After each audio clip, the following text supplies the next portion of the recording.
అయితే నాకెందుకో కుక్కీ సుబ్రహ్మణ్య స్వామి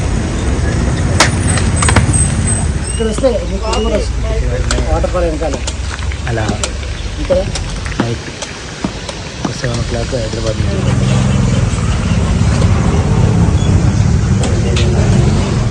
అక్కడక్కడ ఆగి టీ కాఫీలు తాగుతూ భోంచేస్తూ ఎక్కడన్నా నిద్ర వస్తే పడుకుందామని అలా ట్రావెల్ చేస్తూ వెళ్ళాను. నాకు కొంచెం డ్రైవింగ్ అంటే ప్యాషన్.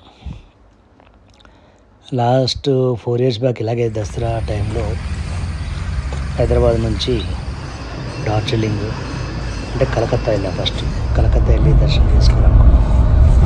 అలా వెళ్ళాను లాస్ట్ 4 years బ్యాక్. మధ్యలో మైసూర్ కూడా లాస్ట్ 2 years బ్యాక్ వెళ్ళాను ఒక దసరాకి. ఈ దసరా కూడా అలాగే దర్శనం చేసుకుని మళ్ళీ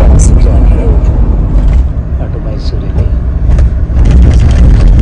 అమ్మవారిని దర్శనం చేసుకున్నాను. వెళ్ళి అలా అయితే ఇక్కడ ఏం జరిగిందంటే నైట్ బయలుదేరాను. అంటే చాలా రిస్క్ చేసి అక్కడ చాలా తక్కువ మంది ఫ్యామిలీతో బయలుదేరుతారు. డ్రైవర్ ఉంటే కొంచెం ఈజీ అని నాకు డ్రైవర్ అంటే భయం. నేనైతే నాకు కాన్ఫిడెన్స్ ఎక్కువ. నేనైతే కంఫర్టబుల్ హ్యాపీ తీసుకెళ్ళేదాన్ని. నాకు బయలుదేరి కంటిన్యూస్గా అలా డ్రైవ్ చేస్తూ కుప్పి సుబ్రహ్మణ్య స్వామి టెంపుల్ చేరుకోవడానికి మార్నింగ్ 9:30 అయింది.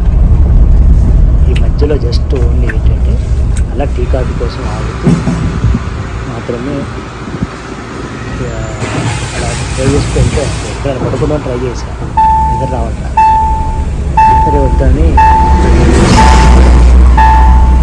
దానికి కుప్పి సుబ్రహ్మణ్యం చూసినా కూడా కుప్పి సుబ్రహ్మణ్యం టెంపుల్కి వచ్చేసాను. వచ్చి రూమ్కి వెళ్ళి ఫ్రెష్ కష్టపడుకొని చక్కగా సుబ్రహ్మణ్య స్వామి దర్శనం అప్పట్లో చాలా ఎప్పటి నుంచో ఉండింది. సో చాలా హ్యాపీగా ఫీల్ అయ్యాను.